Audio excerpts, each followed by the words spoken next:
तो सभी किसान भाइयों को एक बार फिर से मैं अपने चैनल में स्वागत करता हूं और आज हम बांस की खेती के बारे में बताएंगे।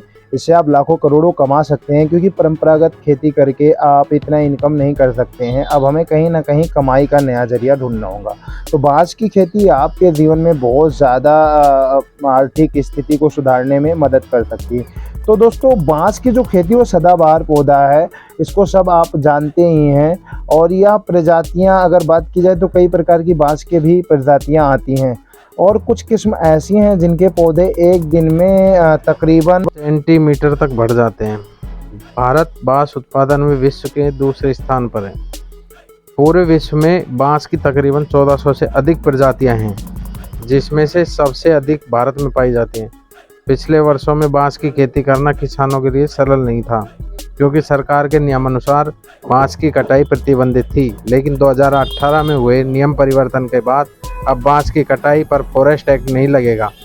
हालांकि ऐसा सिर्फ निजी ज़मीन के लिए किया गया है। जो बांस फॉरेस्ट की ज़मीन पर है उन पर यह छूट नहीं है, लेकिन किसान अपने खेत में बांस की खेती स्वतंत्र रूप से कर सकते हैं और अच्छा लाभ भी कमा सकते हैं। भारत में ज़्यादातर बांस की खेती अरुणाचल प्रदेश, असम, मणिपुर, मेघालय, मिजोरम, नागालैंड, सिक्किम, त्रिपुरा एवं पश्चिम बंगाल की जाती है। इसके अलावा बांस उत्तर प्रदेश, उत्तरांचल, जम्मू कश्मीर, अंडमान निकोबार द्वीप समूह आदि राज्यों में पाए जाते हैं। बांस की विभिन्न तरह की प्रजातियां: बम्बूसा तुलदा, बम्बूसा वल्गरिस, बम्बूसा नूतन, बम्बूसा बम्बोस, बम्बूसा पॉलीमोर्फा, बम्बूसा पलीडा आदि प्रमुख हैं। इसकी मिट्टी और जलवायु: कई राज्यों में जहां किसान बंजर भूमि या मौसम की वजह से अन्य फसलों की खेती नहीं कर पाते, ऐसे स्थानों पर बांस की खेती सरलता से कर सकते हैं। कृषि विशेषज्ञों के अनुसार बांस के पौधों के लिए किसी खास तरह की उपजाऊ जमीन की आवश्यकता नहीं होती है। यह सभी प्रकार की मिट्टी जलवायु में आसानी से लगाया जा सकता है। यह सदाबहार वनों की जलवायु के साथ साथ शुष्क क्षेत्रों में सफलतापूर्वक वृद्धि कर लेता है। बांस अच्छे जल निकास वाली बाली बलुई मिट्टी में अच्छी वृद्धि करता है। बांस की कुछ जातियों को पानी के स्रोत के समीप नम जगह पर तुलई मिट्टी में अच्छी प्रकार उगाया जा सकता है। नर्सरी का निर्माण कैसे करें किसान भाइयों?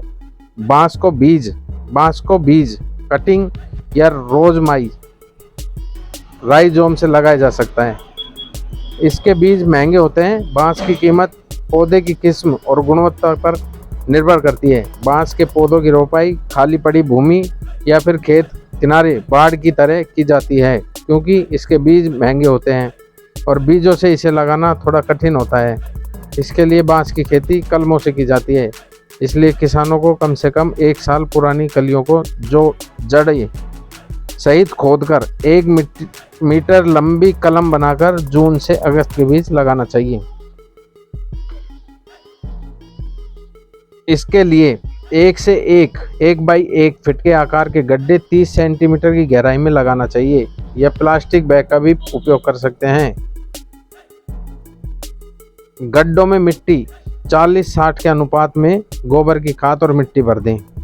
नर्सरी अवस्था में उचित सिंचाई देना आवश्यक होता है। बांस के पौधों को 1 साल तक नर्सरी में रखा जा सकता है। इसके बाद मुख्य खेत में इसका रोपण किया जा सकता है। बांस की खेती को व्यापक बनाने के लिए भारत सरकार ने राष्ट्रीय बैम्बू मिशन बनाया है, जिसके तहत किसानों को बांस की खेती के लिए जानकारी के साथ आर्थिक सहायता भी दे रही है, जिससे कृषि और ग्रामीण अर्थव्यवस्था में सुधार होगा। बांस लकड़ी और स्टील का पर्याय बनकर सामने आ रहा है, इसीलिए आने वाले वर्षों में इसकी साथ बढ़ने की संभावना है। इसीलिए सरकार द्वारा चलाई गई इस योजना के तहत बांस की खेती के लिए प्रति पौधे 120 रुपये से सरकारी सहायता दे रही है। और सबको जो बात की जाए, बांस से जुड़े उद्योग को बढ़ावा देने के लिए भी 50% अनुदान दिया जा रहा है। राष्ट्रीय बांस निगम के लिए ऑनलाइन आवेदन प्रक्रिया। सबसे पहले आपको आधिकारिक वेबसाइट nvm.nic.in पर करना होगा। वेबसाइट पर आपको ऊपर की ओर किसान पंजीकरण का लिंक दिखाई देगा, जिस पर क्लिक करते ही आपके सामने रजिस्ट्रेशन का पेज खुल जाएगा। रजिस्ट्रेशन करने के बाद में आपको आवश्यक जानकारी भरनी होगी, जिसमें सबसे पहले राज्य, जिला और उसके बाद में तहसील, अंत में गांव का भी चुनाव करना होगा। इसके बाद वित्तीय वर्ष की जानकारी व किसान का नाम, आधार कार्ड और बैंक के कुछ जानकारी दर्ज करनी होगी। जानकारी सबमिट करने के बाद आपका पंजीकरण राष्ट्रीय बांस मिशन में जुड़ जाएगा और नामांकन संख्या आपको मिल जाएगा। नामांकन संख्या का मतलब होता है रजिस्ट्रेशन संख्या जो मिलेगा उसको आपको कहीं पे सेव करके रख लेना है। यदि किसान ऑनलाइन रजिस्ट्रेशन नहीं करा सकता है, अधिक जानकारी के लिए वो संबंधित अधिकारी व नोडल अधिकारी से भी संपर्क कर सकता है। आमतौर पर बांस की खेती 3 से 4 साल में तैयार होती है। किसान पौधे को साल में कटाई शुरू कर सकता है। इसकी कुछ किस्में कटाई के बाद में पश्चात अपने कल्ले को फिर से बढ़ाती हैं और फिर से बांस तैयार हो जाता है। आप फिर से वृद्धि कर लेती हैं। बांस में नए नए कल्लों का निर्माण होता रहता है, इसीलिए 2 या 3 सालों में पुराने कल्ले को काट लेना चाहिए। इसके अलावा इस बात पर ध्यान रखें कि कटाई करते समय बांस के प्रकटों का नुकसान न पहुंचे। 2 या 2 से कम वर्षों में बांस नहीं काटनी चाहिए।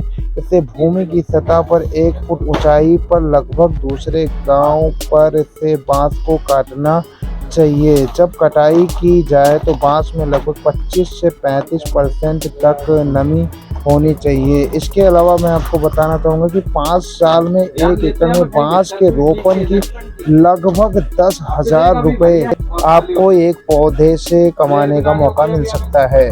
सामान्यतः बांस के पौधों पर कीट व बीमारी का प्रभाव कम होता है, लेकिन दीमक, तराजू, एफिड्स, माइलबम्स, बीटल क्षेत्र के अनुसार फसल को हानि पहुंचा सकते हैं। इसके उपचार